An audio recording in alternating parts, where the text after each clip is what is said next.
Pacific, and we've had a number of questions for MFAT over the course of the last few months on this, off the back of hearing from a group called the Pacific Exporters Network earlier in the year. And we were interested in how the aid was flown to Pacific, how we're tracking that in terms of the New Zealand business involvement in that in particular. And your name came up as someone with a high level of knowledge and expertise in this area, and so we wanted to extend an invitation to you, Dr. Wood, to come and join us to give us some insight around the flow of aid from your perspective to help our understanding. We have 15 minutes set down for today. Hopefully that's all right for you. I'm sure there'll be questions from members as well, but we're really interested in, I guess, a bit of a summary of the volume of aid, where it's going, who's doing it, and the tied, untied aspects, and then we can delve into questions from there. So over to you. Thank you. All right, thank you, Morena. Morning, True, and g'day. My name is Terence Wood. I work for the Australian National University, but I'm a New Zealander and I live here in New Zealand for about half of the year. When I'm not in New Zealand, I split my time between Canberra and Port Moresby. I'm an academic. Obviously, my research focuses on foreign aid in the Pacific and also on the political economy of Western Pacific countries.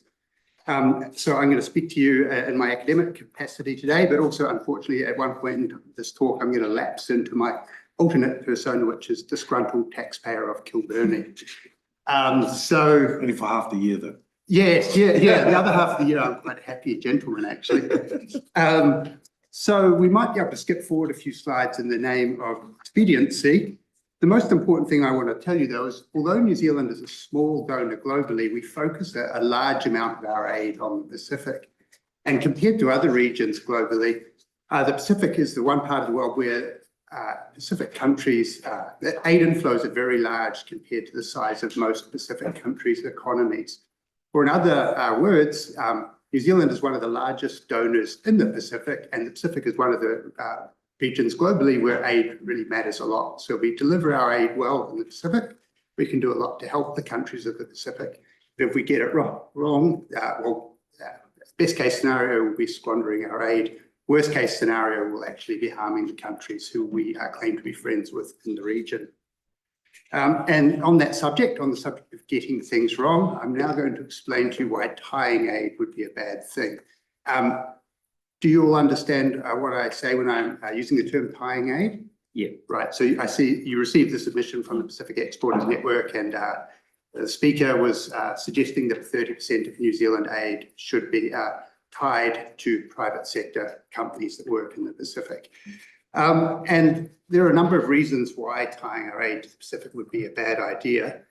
And if we skip forwards that to reason one, the first thing, and this is really important to understand, there are three different things that you can focus your aid on. You can focus your aid on helping poorer people living in poorer countries.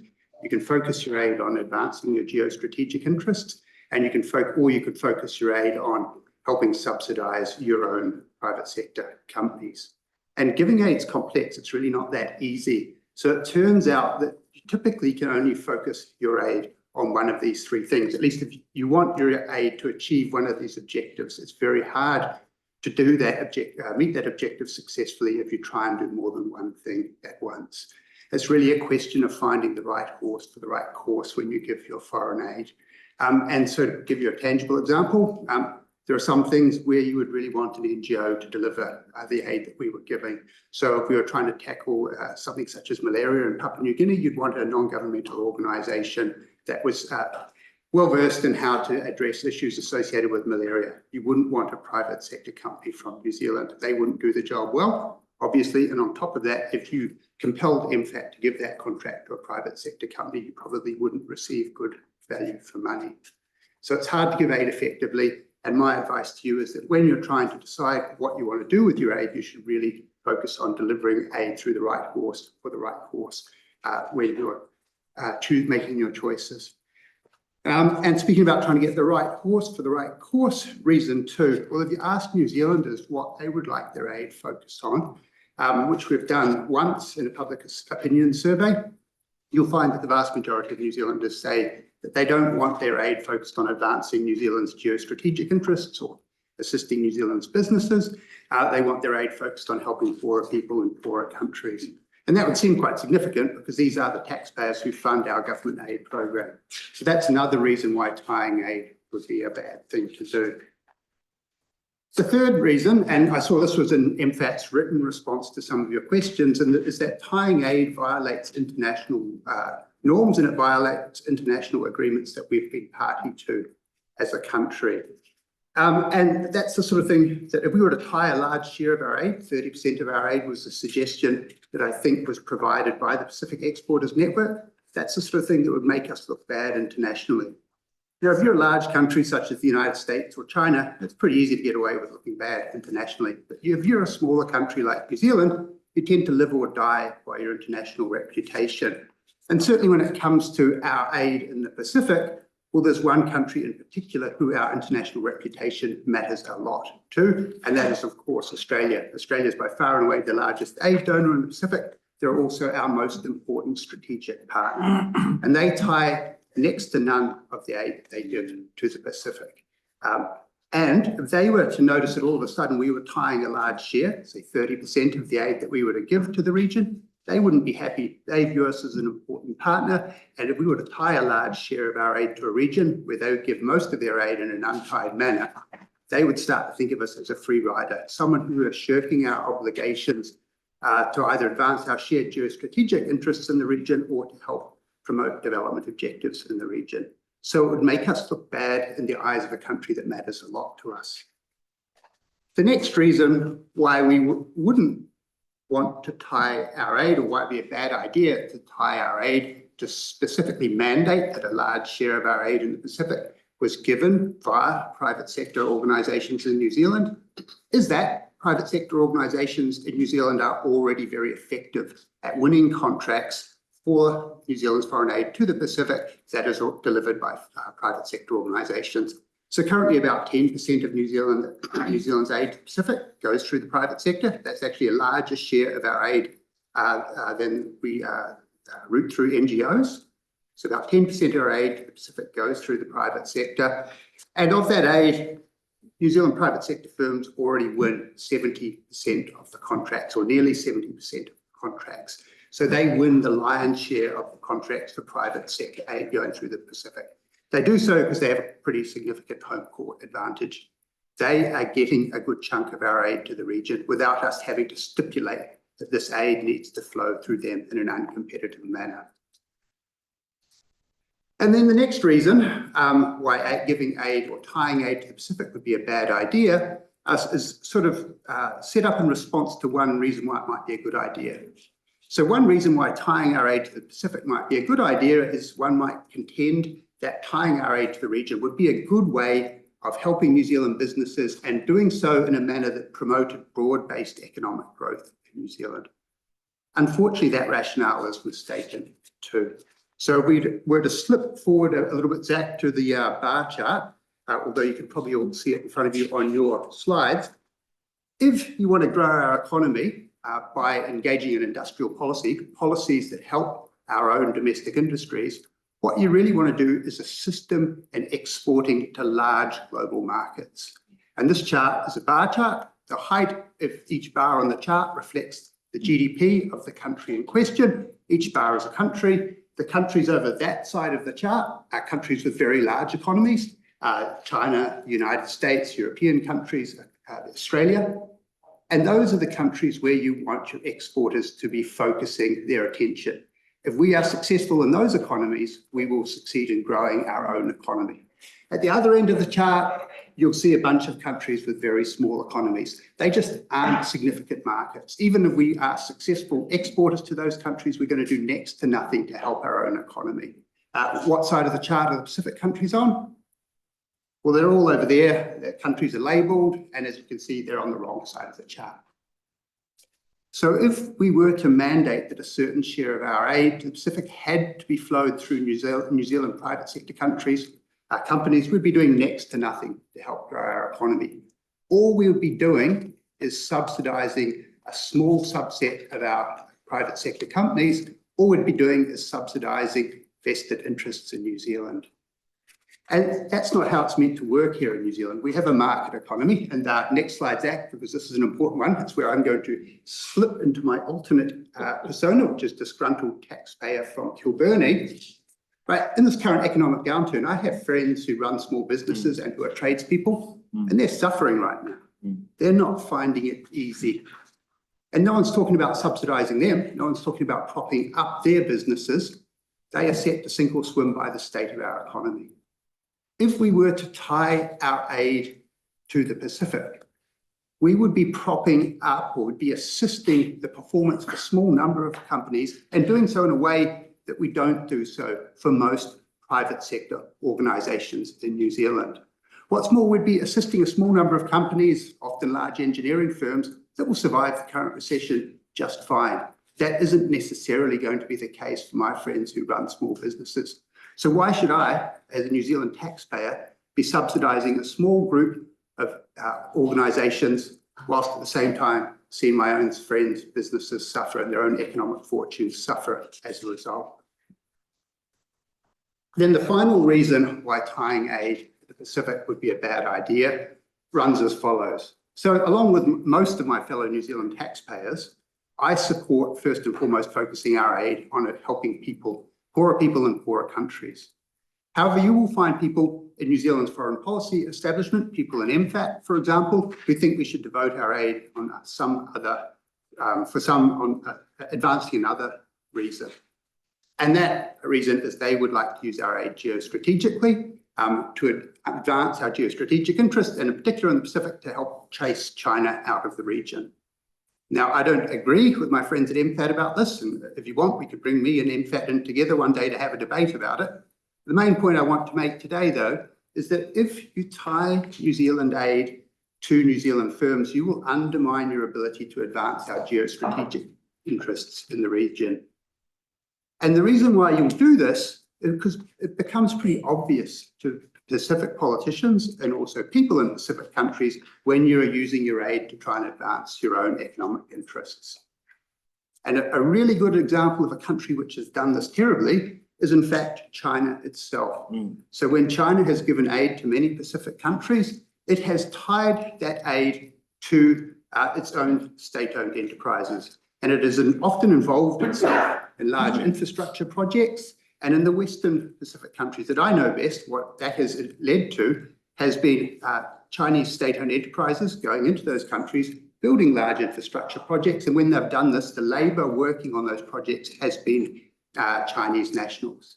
And this has caused real resentment amongst people living in the settlements of Honiara or Port Moresby, because a lot of those people are unemployed. They look at these large infrastructure projects and they say, well, why aren't we working on those projects? Why are Chinese nationals working on those projects? And that has really undermined China's ability to cultivate soft power in the Pacific. It's really undermined its ability to make it look good in the region. And if we were to try and emulate that in some sort of way, we'd find that we also undermined our own soft power. So regardless if you're someone like me who just wants our aid to help people living in Pacific countries, or if you're someone like some of the people in MFAT who wants to use aid to advance our geostrategic interests, you're going to find that tying that aid to our firms will undermine our objectives. That's all I've got to say for now. Excellent. Please feel free to ask me any questions you might have. That's very useful. Thanks, Terence. Appreciate that. Tim Costley. Yeah, can I just devil's advocate it? But just to test it out, because I guess that you touched on it at the end, the contrary argument is, well, look, China's doing it. We send money over, China gets all the credit. Some would say, well, what's the point of us doing it if we're not getting the recognition for it? I know there's a whole altruistic thing for it, but I guess that, and the second point, so that you can answer them all together, would be thinking of your friends running small businesses. The fact that we can't help them, does that mean we shouldn't help the ones that are in the Pacific with our money? Like, are we better to help at least some Kiwi businesses than some Chinese businesses? Wouldn't your mates rather that someone's getting a bit of help out of this in New Zealand? Right, so first part of your question, I should have brought you some of my photos from my travels around rural Solomon Islands. In all manner of villages and remote parts of Solomon Islands, you will see small logos saying things such as, this school was paid for by New Zealand Aid. It won't have been built by New Zealand contractors. It will have been built by people within the villages where it is situated. But when we pay for things in the Pacific, we plant our flag there. We make it perfectly clear that we've been the country that has brought those benefits. So it's not as if China is the only. Yeah, we do, because that's not necessarily what we've heard from others. We're hearing that stuff is going out with, you know, with very clear Chinese labelling on a bunch of stuff, and a lot of New Zealand stuff isn't that clear. No, we make it as clear as we can. There are some instances where we give aid through sort of modalities, such as giving aid through multilateral organisations, Yeah. where it may not be as visible. Sure. But to MFAT's credit, and I'm not a particular fan of MFAT, when they get a chance, they'll whack our flag on things that we're doing. Or if they're giving aid to Pacific governments, they'll make sure that people in important positions in those governments know exactly where that aid is coming from. Second question, well, my friends are taxpayers too, and so I don't think they'd be very happy to know that you are, or we are propping up Downer, while their businesses are going down the water. And I think the number of businesses who would benefit. But that's a bit over the top, isn't it? We're not propping up Downer. Aren't we better to channel it into a New Zealand company than a Chinese company, is my question. So yeah, you're right, we're not propping up Downer. So Downer won't go out of business in this recession, unlike some of my friends' businesses. Yep. And in terms of assisting Downer, we'll recall that New Zealand businesses already win a large share of the contracts that are routed through New Zealand Aid, which go to private sector organisations. So it's not like they're locked out. They've got a home ground advantage, and they're already doing quite well out of the New Zealand Aid program. Yeah, that's good. Fletcher's is a good example. Can I just test Yeah. that? So the information we had from MFAT says that only 16% of the value of contracts are awarded to New Zealand businesses. It's actually a higher number than the one that I gave. I think they bundle New Zealand businesses in with universities and something else, right? Yes, sorry. So yes, so that includes private sector institutions, yeah, NGOs. Yes, academic yeah. institutions, so total of 16%. So that seems quite small, not. So in fact, about 10% of our aid goes through the private sector, and about so 70% of that goes through New Zealand private sector companies. So about 7% of our aid to the Pacific goes through the private sector. 7%. Yes. Okay. And now when you're thinking about the sector who you should flow your aid through, then you really do need to think about horses for courses. So a smaller share of our aid actually goes through our NGOs than goes through our private sector, about say 10% or something. So it's not like we're subsidising our NGOs particularly heavily with our aid. A non-trivial chunk of our aid goes through multilateral organisations, and that's in part being a good global citizen, and also it's in part because sometimes multilateral organisations like the World Bank or the ADB are the best organisations to be delivering the things that we might want to achieve with our aid. Quite a lot of our aid goes through something, and I think this was in the MFAT submission to you, something called government. And I got to admit, a couple of evenings ago, this was where I started to get frustrated with the way that donor countries report to the OECD, because government is a large amorphous entity. And unfortunately, MFAT can't untie that money for you for the same reasons that I couldn't a couple of nights ago. It's based on the way that people gather their own data and report it to the OECD. When we talk about aid going through government, either we mean aid that we give directly to governments in developing countries, but often we mean aid that will go through New Zealand government departments. And quite often working with New Zealand government departments is a good way of tapping into our own expertise and using the expertise that we have here in New Zealand to assist in the Pacific. So, yeah. Can you give us some insight on why Australia ties 5% of their aid? So less than our aid, less than we tie. That's a good question. I mean, when I prepared for this presentation, I looked at data focused on New Zealand. I didn't look at Australia. Okay. So That's all right if you someone send me an email and I'll spend some time. Scale though helps them. Yeah. Just the sheer scale, they've already been, you know, it's very clear how much they give, regardless of how they tie it though, right? Yes, although by the same token, their domestic economy is much larger than ours too. So if you're looking, yeah. And that is why they're the most important donor in the Pacific, not because they're more generous than us. Just an observation, and you talk about, and the picture there, I think is a really good example of that kind of overt and covert or subtle, not so subtle way that we can advertise our footprint in our aid supply to the Pacific. And after the Tonga volcanic eruption, I was the defence minister that went there.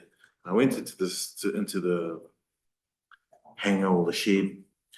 Every Australian box has a big wallaby on the side. And ours has a little fern on the top of the box, which nobody sees. Yeah. You know, and it's as simple as that. Where you walk in and go, geez, did we give anything here? And, you know, you look at this on the picture that you've given here.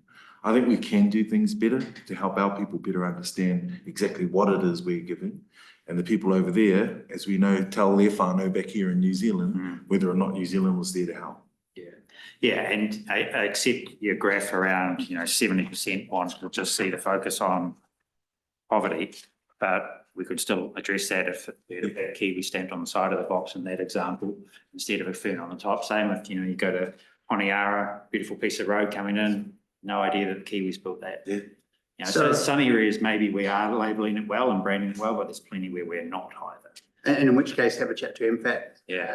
Have a chat absolutely. to public relations people, because even someone like me who would like our aid focus first and foremost on helping promote development in developing countries. I don't hear about flags. There might be a case for using small flags. Has this been reported? I guess it is. Hopefully my employers aren't listening right now. Sometimes Australia is seen as being a little brash and overbearing in the Pacific.